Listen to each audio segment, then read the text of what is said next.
Hi, this is Yogi. So, how much should you be sleeping? A lot of talk about, should you be sleeping 8 hours more?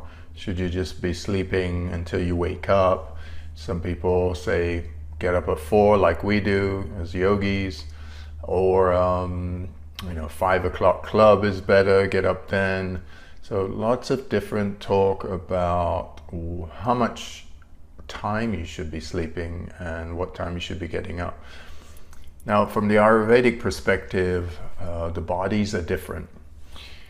If the body's at normal condition, meaning you have nothing going on in it, it's pretty regulated, you're not tired, you're not overworked, you're not lazy, underworked, you should be following what your body type is. So a kapha body, which is a little bit heavier body, will have a tendency to sleep more. If you're heavier and you tend to sleep more, then you should be waking up earlier and sleeping less. Why? Because if your body's fine and you're not suffering from anything, you need to have more movement in your system, right? You want to move some of that heaviness, because the heaviness in the body is weight, let's say, or if you have a bigger, bulkier body, or if you have more fat on you, it's great because it's sturdy. But on the other side, like everything, it has a negative side, which is it's going to make you more tired. So we want to get up and create more movement in that type of body. If your body is more fiery, it has lots of energy, and you're very passionate about things, but you also overheat, then you're going to have to sleep to a point where you're getting the rest, but then you're getting up. Because if you start to oversleep, however many hours that is, and this is why we can't assign a certain amount of hours to any particular person, because we're changing all the time.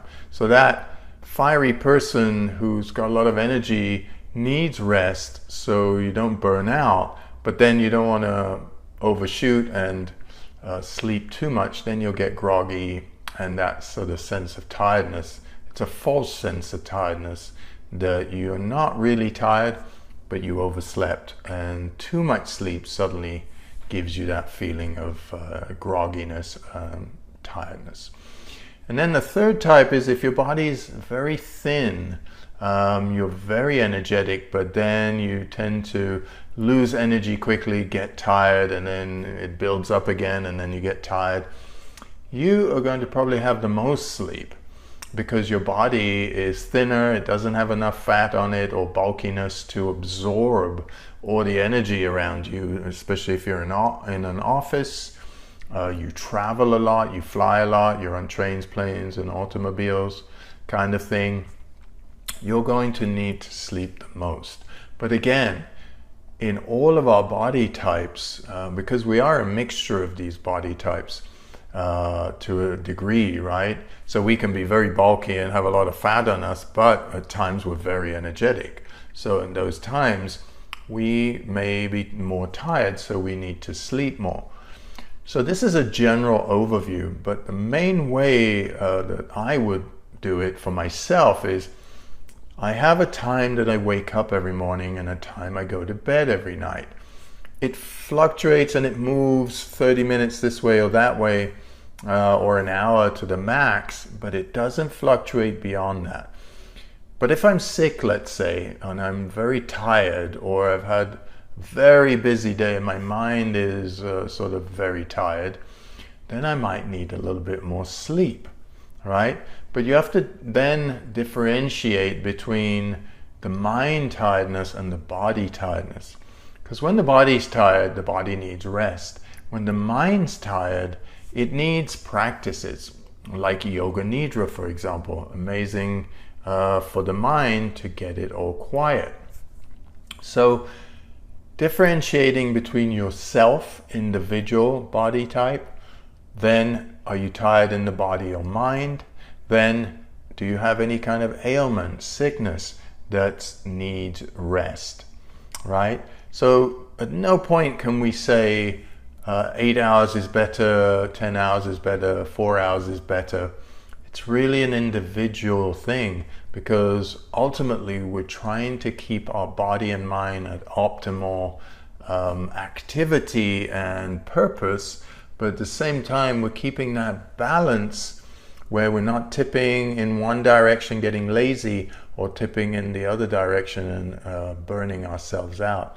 So really, you're going to have to be the gauge of what kind of tiredness you have, and also what needs to be done for that tiredness. You know, if it's in the mind, practices; in the body, some rest, but also gauging how much sleep is necessary. And you need to tune in to your body itself. And because remember, the body is only reacting to the environment. The body doesn't think. It's only the mind that thinks. So the body itself reacts to whatever's in the mind will end up in the body, and the environment, meaning cold, hot, weather, food, all of those things. It will react to them.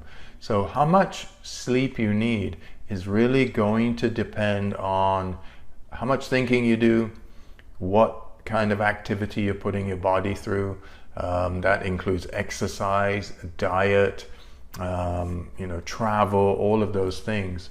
So taking all those things into consideration, you realize it's really a daily set of time that you sleep, and it's not something that you set out every day and say, I must sleep this much. Once you get into that mentality, you're not in tune with your body. So you want to get in tune with the body and mind and set that timing each day as an individual thing based on what you've been through every day, and not get into too much rigidity of it has to be that many hours or I didn't get rest. Namaste.